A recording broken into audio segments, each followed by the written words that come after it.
March 1916. The North Sea had become the most heavily monitored naval battlefield in the world. The British Grand Fleet maintained a constant blockade against Germany, patrolling the frozen waters between Scotland and the Norwegian coast. Every single day, dozens of warships cut through these waters, hunting for German submarines, enemy mine layers, and any threat to British naval supremacy. HMS Dreadnought represented the pinnacle of naval technology at the time. Launched in 1906, this battleship had revolutionized warship design with its exclusive armament of heavy guns and turbine propulsion. With a length of 160 meters and a displacement of 18,000 tons, it was the most feared vessel on the oceans. Its name had become synonymous with absolute naval power. Under the command of Captain Wilmot S. Nicholson of the Royal Navy, the Dreadnought patrolled as part of the 4th Battle Squadron, reporting directly to Admiral Sir John Jellicoe, commander of the Grand Fleet, from his flagship, HMS Iron Duke. Patrol operations were routine in appearance, but vital in reality. German submarines, the dreaded U-boats, prowled these waters. Floating mines drifted with the currents. The threat was constant. Every fleet vessel maintained 24-hour vigilance. Lookouts scanned the horizon with binoculars. Hydrophone operators listened to underwater sounds through primitive equipment. Watch officers plotted positions on navigation charts with meticulous precision.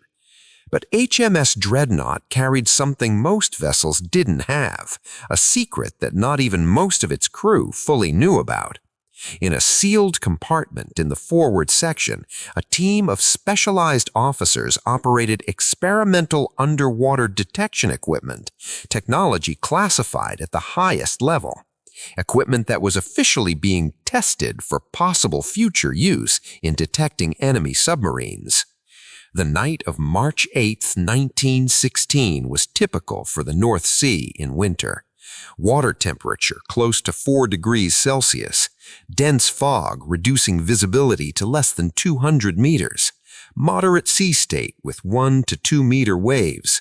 Conditions were miserable but normal. The Dreadnought's crew was used to operating under these circumstances. The night watch had begun at 2200 hours. Officers took their posts, lookouts settled into their stations, detection equipment operators activated their systems.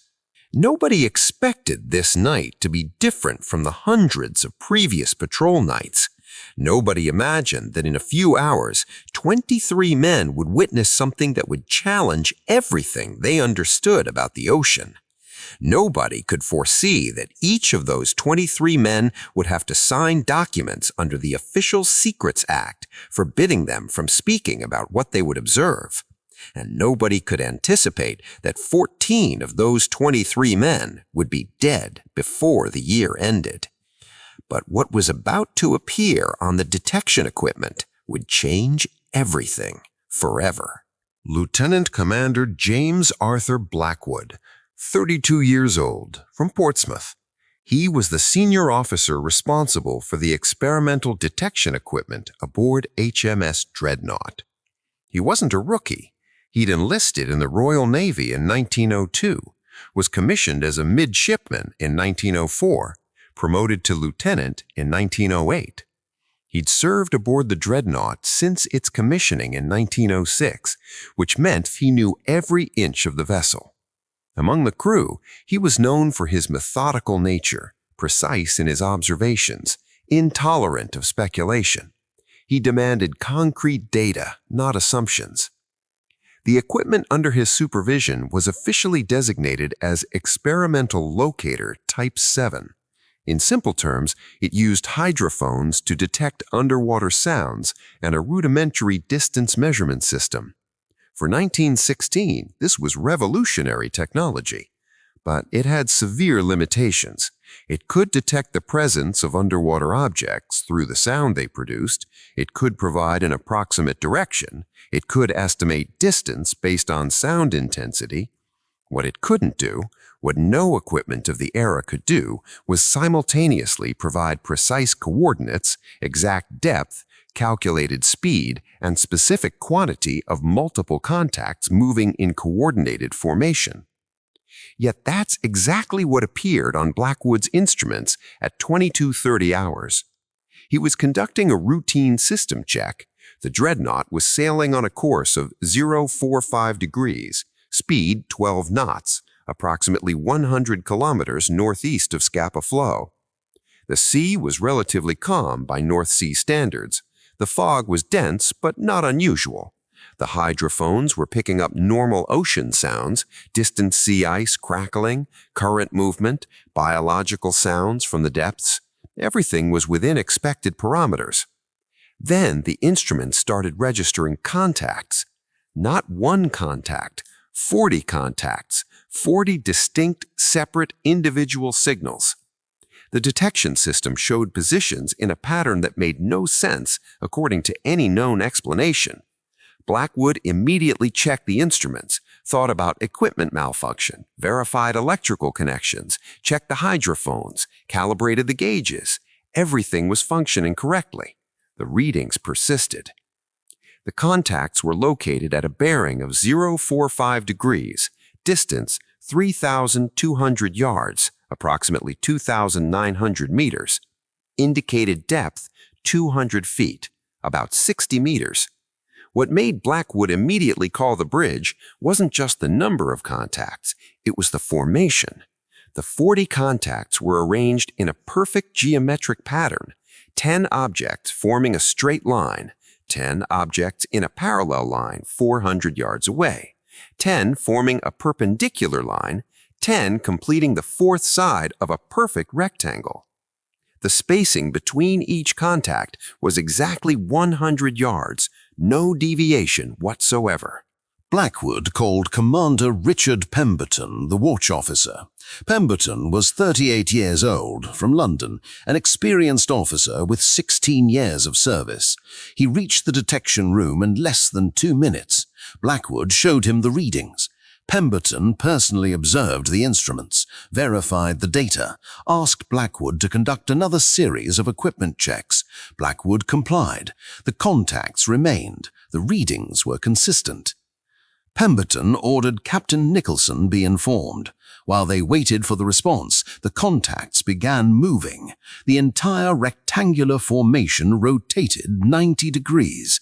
The movement took less than 30 seconds. This was impossible. The most advanced German submarines of the era, the type U-31, had a maximum submerged speed of 9 knots and required several minutes to change course significantly. This formation had executed an instantaneous coordinated rotation while maintaining exact spacing between all contacts. Blackwood recorded the indicated speed from the movement, 45 knots.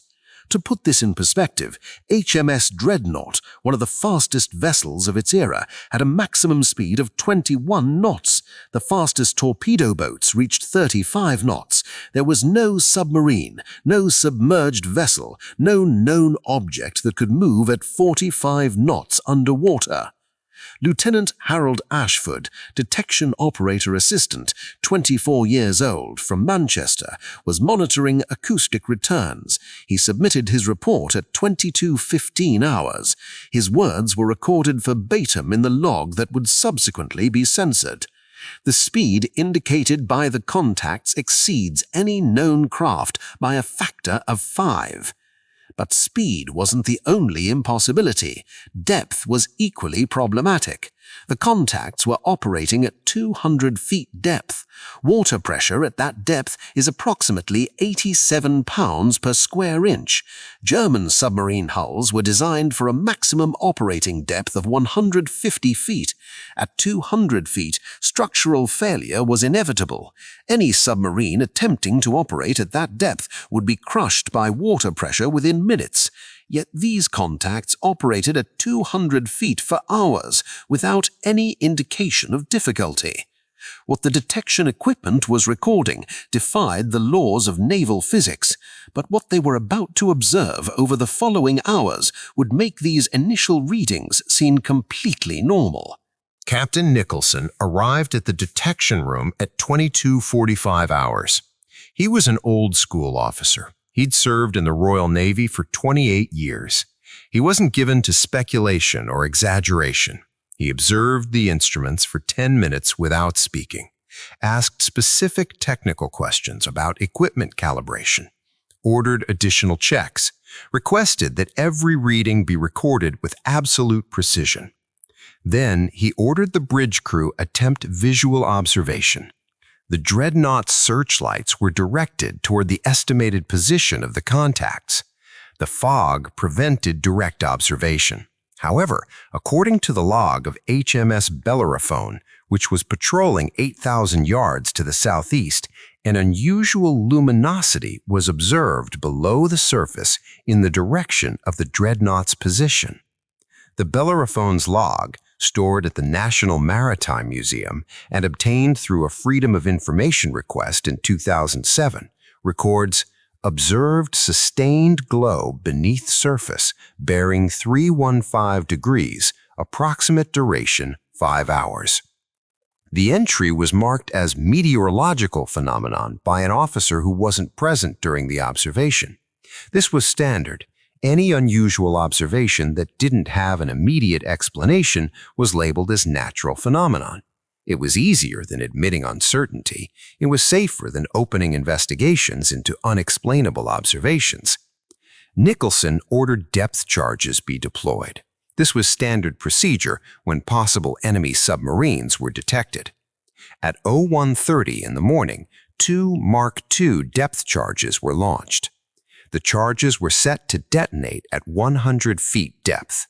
According to the vessel's armament log, both charges detonated as designed.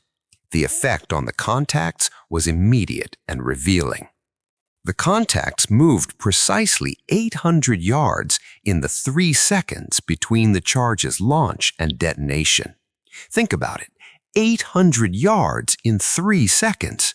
That represents acceleration and maneuverability impossible for any known vessel, submarine, or underwater object of the era. A modern nuclear submarine has difficulty achieving accelerations of that magnitude. A 1916 submarine simply couldn't do it. The technology didn't exist. The engines didn't have that power. The hulls couldn't withstand the forces involved. And yet, the readings were clear. The contacts had evaded the depth charges with impossible precision. They'd detected the charges before detonation. They'd calculated the explosion position. They'd executed a coordinated evasive movement in which all 40 contacts shifted simultaneously while maintaining perfect formation. The gunnery officer, Lieutenant Edward Morrison, supervised the charges deployment. 36 years old, a 15-year Royal Navy veteran, he submitted his official report recording the contact's movement in response to the attack. His report was confiscated along with all other documents related to the incident. Morrison would survive the war. He'd die in 1923 in a traffic accident in London. The circumstances were catalogued as unfortunate but not suspicious, despite multiple witnesses reporting that his vehicle was deliberately pushed in front of a tram. Over the following hours, Dreadnought personnel continuously monitored the contacts. The formation remained in the area for 6 hours. It moved in patterns that didn't correspond to any known naval operation. It rotated, it expanded, it contracted. It always maintained perfect geometric precision. Spacing between contacts never varied more than 5 yards. For a coordinated naval operation, this was technically impossible even with modern technology. In 1916, it was inconceivable. At 04:45, the contacts accelerated. The detection equipment recorded speeds exceeding 60 knots. The formation maintained its cohesion during this acceleration. In less than 2 minutes, all contacts had moved beyond detection range. Departure bearing was 015 degrees toward the Norwegian coast, toward waters with depths exceeding 1,000 feet. The navigation officer, Midshipman Charles Wyndham, 19 years old, plotted the contact's positions throughout the entire event. His charts showed the formation's geometric perfection. Wyndham would survive the war. He'd retire from the Royal Navy in 1932. He'd live quietly in Devon until 1958. In his will, he left specific instructions that his personal war diaries be donated to the Imperial War Museum. The diaries were donated according to his wishes. The pages corresponding to March 1916 had been torn from the notebook. Burn marks on the edges suggested they'd been destroyed with fire. 23 men had witnessed the impossible. Their observations had been recorded in multiple logs and reports. The technical evidence was irrefutable, but before dawn, the suppression machinery was already in motion. Hit subscribe if you want to understand how an impossible detection with technology that shouldn't exist was systematically erased from history, because what's coming reveals the most effective silencing protocol of World War I. By 6 in the morning of March 9th, all detection logs had been confiscated. They weren't requested. Permission wasn't asked. They were confiscated. Officers from the Admiralty Intelligence Service arrived aboard HMS Dreadnought via transfer from a destroyer. The officers weren't identified by name in any record. They wore Royal Navy uniforms, but without vessel assignment insignia. No unit identification, no rank indication beyond basic badges. They were ghosts with absolute authority. By 8 in the morning, interrogations had begun. These weren't interviews, they were interrogations. Each of the 23 witnesses was taken individually to a compartment that had been specifically emptied for this purpose. Interrogations lasted between 2 and 4 hours per person. Questions were technical, detailed, repetitive. The interrogators looked for inconsistencies. They pressed on specific details. They demanded explanations for each recorded observation. Lieutenant John Pemberton survived the war. He lived until 1968. In a BBC radio interview in 1968, he described the process with words that are revealing in their simplicity. We were told the readings were equipment malfunction. We were told our observations were misidentifications of German submarine activity. We were told that discussing the incident would constitute a violation of the Official Secrets Act. Each witness was forced to sign documents. The documents weren't standard classified information acknowledgments. They were specific prohibitions. Prohibitions against discussing detection equipment capabilities. Prohibitions against sharing technical observations. Prohibitions against communicating with other witnesses about the event. The prohibitions were backed by explicit threats of court-martial, imprisonment, and dishonor. All written records were confiscated. Detection logs, bridge logs, armament deployment records, even personal diaries that might reference the incident. Captain Nicholson's war diary for March 8th and 9th contains entries before and after the incident. The hours between 22:30 and 0500 hours are blank. A notation in different handwriting says, "Routine patrol, no contact." This is the standard phrase. It appears in hundreds of naval logs of the era. It's the default entry when nothing notable happens. But here, it wasn't written by Nicholson. The handwriting is different. The ink is different. The writing style is different. Someone else wrote this entry. Someone who needed the official log to show that nothing unusual had occurred during those hours. The witnesses were separated.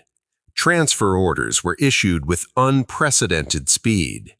In normal naval operations, personnel transfers required justification, multiple approvals, and logistical coordination.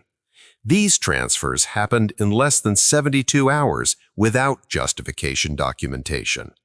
The effect was to scatter the 23 witnesses throughout the entire Grand Fleet. Lieutenant Commander Blackwood was transferred to HMS Indefatigable on March 11th. Commander Pemberton was reassigned to HMS Defense on March 12th. Lieutenant Ashford found himself aboard HMS Queen Mary on March 13th. Petty Officer Thomas Hartley, 29 years old, hydrophone operator from Liverpool, was transferred to the destroyer flotilla operating in the English Channel. Able seaman William Fletcher, 22 years old, bridge lookout, was reassigned to a light cruiser in the Mediterranean. The official explanation was operational requirements and crew rotation. This explanation might have been believable if the transfers had been gradual, if they'd included personnel unrelated to the incident, if they'd followed standard documentation procedures. But they didn't. The transfers were immediate. They specifically affected the 23 witnesses. There was no justification documentation. The pattern was unmistakable to anyone paying attention. The effect was to ensure that none of the witnesses served alongside another witness again.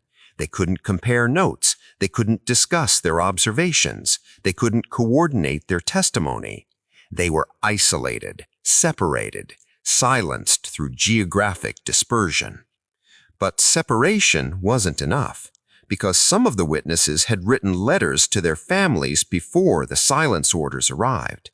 Some had mentioned the incident in personal diaries that weren't aboard the Dreadnought. Some had shared observations with crewmates who weren't on the official witness list. Information had begun leaking beyond the controllable circle. According to Admiralty documents obtained through Freedom of Information requests and quickly reclassified, a directive was issued on March 15, 1916. The directive ordered continuous monitoring of personal communications of personnel listed in Annex A. Annex A contained the names of the 23 witnesses of the Dreadnought incident. Their letters were being intercepted. Their communications were being monitored. They were under active naval intelligence surveillance. The suppression machinery was functioning with ruthless efficiency. The witnesses had been interrogated, silenced, scattered, and placed under surveillance. But this was just the beginning, because in less than 3 months, the permanent elimination process would begin. Lieutenant Commander Blackwood began showing signs of stress after his transfer to HMS Indefatigable. According to his sister, in a letter dated May 1928 and discovered in family papers in 2011, Blackwood became increasingly withdrawn. Fellow officers noted he refused to discuss his time aboard the Dreadnought. When asked about his previous service, he'd changed the subject abruptly. When detection systems were mentioned, he'd become visibly uncomfortable. In his last letter home, dated May 29, 1916, 3 days before the Battle of Jutland, he wrote to his fiancée words that are disturbing in their deliberate ambiguity. "There are things I witnessed that I can never explain to you, things that shouldn't be possible according to everything we understand about the sea and what moves beneath it. If something happens to me, know that what I saw was real." He didn't specify what he saw, didn't mention dates, didn't provide details, but the message was clear. He'd seen something that disturbed him deeply, something that made him contemplate his own mortality with more concern than normal for an experienced combat officer. Commander Pemberton wrote to his wife more frequently after his transfer to HMS Defense. The letters were obtained from the Imperial War Museum in 2004. On April 15, 1916, he wrote, "There are men in the Admiralty who know what we detected. They're ensuring we can't compare notes. They separated us all immediately. I fear what they might do to maintain their silence." This letter is remarkable, not because it mentions the incident specifically, but because it reveals that Pemberton understood perfectly what was happening. He understood the separation wasn't coincidence. He understood there was a coordinated effort to prevent witnesses from communicating their observations. And most importantly, he understood this effort might escalate beyond simple administrative suppression. Lieutenant Ashford wrote to his brother on May 20th, 1916. His brother was a merchant marine officer, survived the war. The letters were preserved in family archives. Ashford wrote, "They told me I was wrong about the readings, but I checked the equipment 3 times. The contacts were moving at speeds that would shatter any submarine. They want us to believe we saw nothing. They want us to doubt our own instruments." These letters show a pattern. The witnesses understood their observations were valid. They understood the equipment had functioned correctly. They understood what they detected was real and physically impossible according to the knowledge of the era. And they understood they were being pressured to doubt their own observations, to question their own professional competence, to accept explanations that contradicted the evidence. But some witnesses refused to accept those explanations. Some kept speaking cautiously in private letters. Some maintained their own notes and personal records. Some represented a continuing risk to the secret the Admiralty was desperate to keep. And just when it seemed the suppression had been successful, that the witnesses had been effectively silenced, that the incident would be buried under layers of classification and denial, the Battle of Jutland arrived, and with it, the perfect opportunity for permanent elimination. Smash that subscribe button if these suppression methods are blowing your mind, because the Admiralty's most shocking decision hasn't arrived yet, and what happened at Jutland will reveal how far they were willing to go. May 31st, 1916. The North Sea. The largest naval battle of World War I was about to begin. The British Grand Fleet, 151 warships, would face the German High Seas Fleet, 99 vessels. What nobody knew was that this battle would provide the perfect cover for the elimination of uncomfortable witnesses. HMS Indefatigable, with Lieutenant Commander James Blackwood aboard, was assigned to the 2nd Battlecruiser Squadron under Vice Admiral Sir David Beatty's command. At 16:02 hours, the German battlecruiser Von der Tann opened fire on the Indefatigable. Shells struck the vessel with devastating precision. At 16:04 hours, barely 2 minutes after the first hit, the Indefatigable exploded. The official cause was magazine detonation from armor penetration. A magazine is the compartment where shells and powder for the main guns are stored. A direct penetration into a magazine can cause a catastrophic explosion. This was known. It was an accepted risk of naval combat. It happened. But what made the Indefatigable's destruction remarkable wasn't the fact of the explosion. It was the violence of the explosion. Witnesses aboard other vessels described a fireball that rose more than 100 meters above the sea. The vessel broke into 2 sections. Both sections sank in less than 3 minutes. From a crew of 1,017 men, 1,017 died. 0 survivors, not a single one. To put this in perspective, other magazine detonations during Jutland produced severe explosions, but usually with some survivors. Men on deck sometimes had time to jump into the water. Men in compartments not directly affected could sometimes evacuate. But on the Indefatigable, nobody survived. The speed of destruction was absolute. Lieutenant Commander Blackwood was at his post at the moment of explosion. His body was never recovered. His personal effects, including his notebooks about detection equipment, were scheduled to be returned to his family. They never arrived. The Navy Records Office reported they were lost in transit in July 1916. No investigation was conducted despite repeated requests from his family. 36 minutes later, at 16:26 hours, HMS Queen Mary was struck by shells from the German battlecruisers Derfflinger and Seydlitz. Multiple salvos impacted the vessel within minutes. The Queen Mary exploded and broke in 2. It sank in less than 2 minutes. From a crew of 1,266 men, 1,266 died. 20 survivors from the water, none from the destroyed sections of the vessel. Lieutenant Harold Ashford was aboard. He wasn't among the 20 survivors. His body was never recovered. There's no record of his final moments. He simply disappeared in the cataclysm that consumed the Queen Mary. At 18:20 hours, HMS Defense, with Commander Richard Pemberton aboard, was struck by salvos from the German battlecruiser Lützow. A shell penetrated the vessel's armor and detonated a magazine.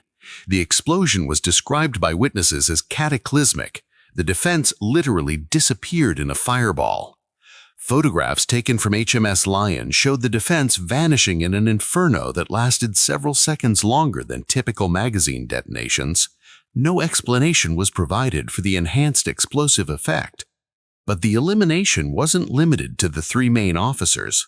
Petty Officer Thomas Hartley, hydrophone operator, had been transferred to HMS Tipperary, a destroyer operating with the 4th Destroyer Flotilla. Destroyer assignments were generally considered safer than battleship service in terms of magazine explosion risk. Smaller vessels, smaller magazines, lesser catastrophic vulnerability. On the night of May 31st to June 1st, during the final stages of the Battle of Jutland, HMS Tipperary encountered German battleships in the darkness. At approximately 23:30 hours, the flotilla unexpectedly ran into the German fleet. The Tipperary was struck by multiple heavy-caliber shells. It caught fire and was abandoned. The official cause was combat damage, uncontrollable fires. Most of the crew survived the sinking. Multiple lifeboats were successfully launched. Rescue operations recovered most survivors from the water. But Petty Officer Hartley wasn't among them. According to survivor testimony recorded in the vessel's official report, Hartley was last seen on deck attempting to deploy lifeboats. He wasn't wounded at that time. Multiple crew members stated he was mobile and helping others. He disappeared between the abandoned ship order and the final evacuation. His body was never recovered from the water, despite rescue operations recovering most casualties. He remains listed as missing in action. But the pattern is clear. He was alive and helping with evacuation. Multiple witnesses confirm it. Then he disappeared. On a vessel where most of the crew survived, in circumstances that should have permitted his rescue.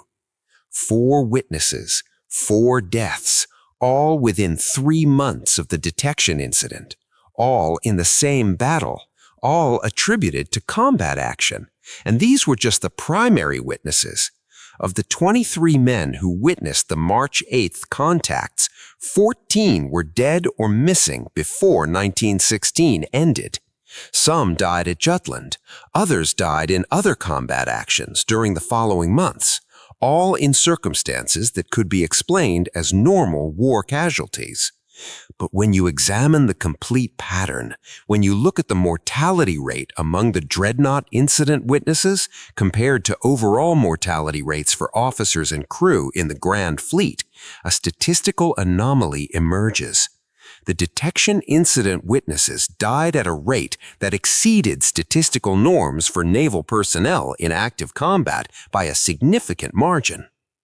The Battle of Jutland had provided perfect cover. Deaths could be explained as combat casualties. Magazine explosions were known events in naval combat.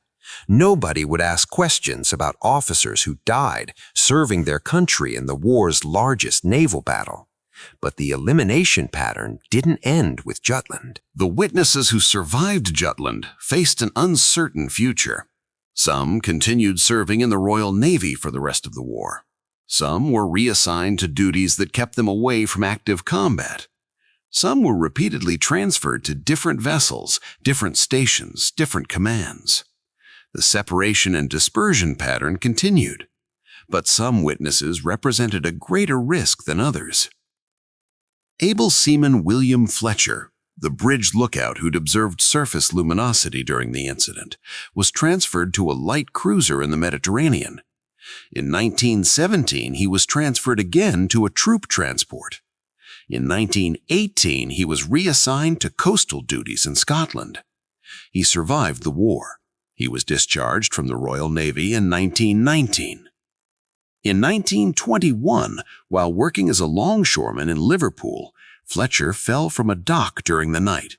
He drowned in the harbor waters.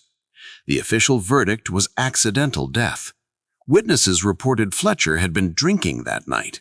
The implication was he'd fallen due to intoxication. But co-workers testified at the inquest that Fletcher was an experienced seaman, familiar with the docks even in darkness, and that he wasn't intoxicated enough to lose his balance and fall. The inquest concluded accidental death. No additional investigation was conducted. Fletcher became another workplace accident statistic at Liverpool Harbor. His connection to the Dreadnought incident wasn't mentioned in any official inquest documents. Lieutenant Edward Morrison, the gunnery officer who'd supervised the depth charge deployment, survived the war. He was discharged in 1919 with the rank of commander. He returned to civilian life in London. He worked as an engineer for a shipbuilding firm. In 1923, Morrison died in a traffic accident in London. His vehicle was pushed in front of a tram by another vehicle that was never identified. Multiple witnesses reported the other vehicle appeared to deliberately push Morrison's car into the tram's path. Police investigated, but never identified the other driver. The verdict was accidental death with unfortunate circumstances. The key word, unfortunate. It appears repeatedly in death records of Dreadnought incident witnesses. Unfortunate deaths, unfortunate accidents, unfortunate circumstances. The word implies random bad luck rather than deliberate design. It's a word that closes investigations. It's a word that suggests there's nothing more to investigate, nothing more to understand, nothing more to reveal. Midshipman Charles Wyndham, who'd plotted the contacts' positions during the event, survived the war. He retired from the Royal Navy in 1932 with the rank of captain. He lived quietly in Devon until 1958. In his will, he left specific instructions that his personal war diaries be donated to the Imperial War Museum. The diaries were donated according to his wishes in 1959. When museum historians examined the diaries, they discovered the pages corresponding to March 1916 had been torn from the notebook, not carefully cut, violently torn. Burn marks on the edges of the remaining pages suggested the missing pages had been destroyed with fire. Wyndham had carefully preserved his diaries for decades. He'd kept them complete and detailed, except for those specific pages from March 1916. In total, 14 of the original 23 witnesses died before the end of 1916. Another 4 died in various circumstances between 1917 and 1925. By 1930, only 5 of the original witnesses remained alive. By 1950, only 2 survived. The last known witness of the HMS Dreadnought detection incident died in 1968.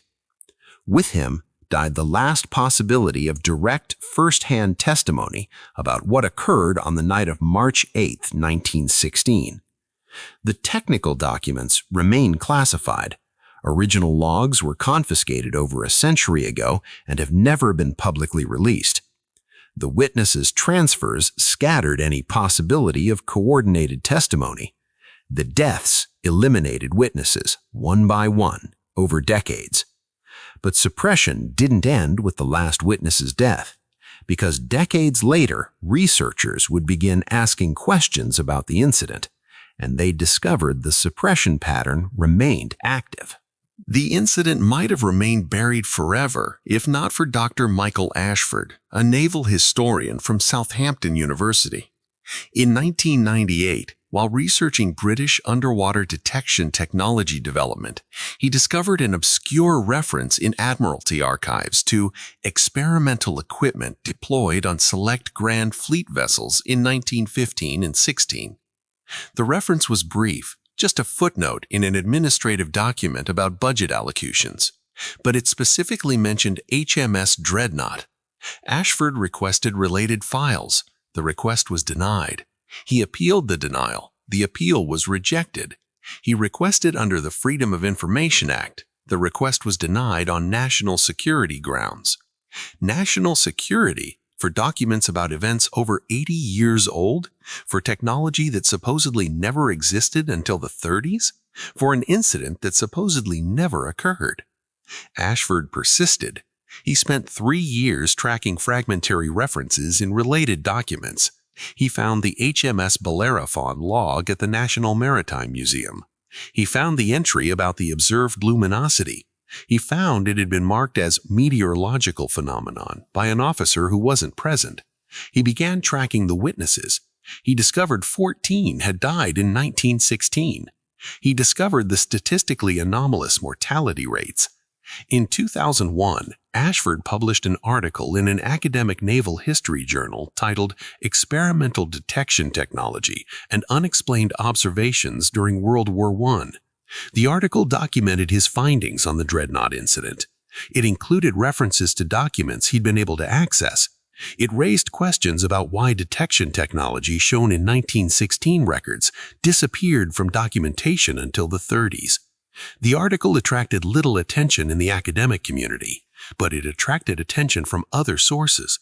In 2002, Ashford's university office was burglarized. Computers were stolen. Physical files were taken.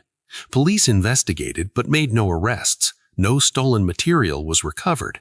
Ashford reported the burglars had specifically taken his research files on the Dreadnought incident. They didn't touch other research material, didn't take personal valuables, only the Dreadnought-related files. Ashford attempted to reconstruct his research. In 2003, he again requested access to Admiralty archives. The request was denied. He requested materials he'd previously accessed in 1998. He was informed those materials had been reclassified and were no longer available for academic research. On September 22, 2003, Dr. Michael Ashford died in a boating accident in the Solent. His sailboat collided with a cargo vessel in fog. The cargo vessel reported not seeing the sailboat until the moment of impact. The inquest concluded accidental death. Ashford's family questioned the circumstances, noting Ashford was an experienced sailor and knew the Solent well. Their concerns were noted, but not investigated beyond the official inquest. The pattern continued. Almost a century after the original incident, a researcher asking uncomfortable questions about the event had died in circumstances that could be explained as an accident. Unfortunate deaths didn't end in the 20s. They continued into the 21st century. In 2007, naval historian Dr. Sarah Mitchell obtained the HMS Bellerophon log through a Freedom of Information request to the National Maritime Museum. The log contained the entry about the observed luminosity. Mitchell published her findings in a book about naval warfare in World War I. The book dedicated 3 pages to the Dreadnought incident.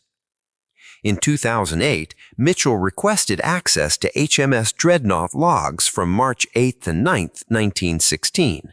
The request was denied. She appealed. The appeal was rejected with the explanation that the specific logs were under classification review and couldn't be released. Official records remain mostly sealed. The original reports filed by Blackwood, Pemberton, and Ashford were confiscated in 1916 and have never been publicly released. Captain Nicholson's log contains the blank space for the incident hours. Transfer files for the 23 witnesses exist in administrative records, but don't contain documented justifications. Attempts to obtain release under Freedom of Information laws have been consistently denied. Denials cite national security or ongoing classification review, or simply state documents cannot be located, despite appearing in archival records. In 2014, historian James Pemberton, descendant of Commander Richard Pemberton, requested information about his ancestor. He specifically asked about the March 1916 transfers and any documents related to his ancestor's service aboard HMS Dreadnought. He received standard biographical information and service confirmation. He didn't receive documents related to March 8th. He was informed no records are available for specific requested dates. The absence of records is itself revealing. Warships maintained meticulous records: bridge logs, detection logs, armament logs, watch records, captains' war diaries. All these documents should exist in naval archives. For most Grand Fleet vessels, these records are available for academic research. But for HMS Dreadnought from March 8th and 9th, 1916, records are absent, classified, or cannot be located. The suppression pattern established in 1916 continues in the 21st century. Documents remain classified, researchers are discouraged, requests are denied, and occasionally, researchers who persist too much experience unfortunate circumstances. What makes this continuing suppression particularly notable is the question it raises: why? Why do documents about events over a century old still require classification?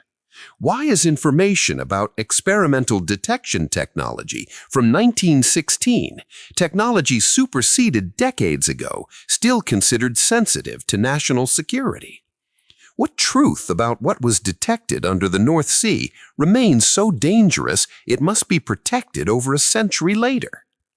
Modern underwater detection technology is infinitely more advanced than HMS Dreadnought's experimental equipment. Modern sonar, radar, electromagnetic detection systems all exceed by orders of magnitude the capabilities of 1916 equipment. There's no technological secret to protect. The technology is obsolete. Yet documents remain sealed. Requests are denied. Researchers are discouraged. The pattern persists. The only logical explanation is it's not the technology being protected. It's what the technology detected. It's the knowledge that something was under those waters, something moving at impossible speeds, something operating at impossible depths, something maintaining perfect geometric formations, something responding to human actions with apparent intelligence. The 40 contacts of March 8, 1916, represented something the Admiralty in 1916 couldn't explain, and that authorities in the 21st century apparently still can't publicly acknowledge.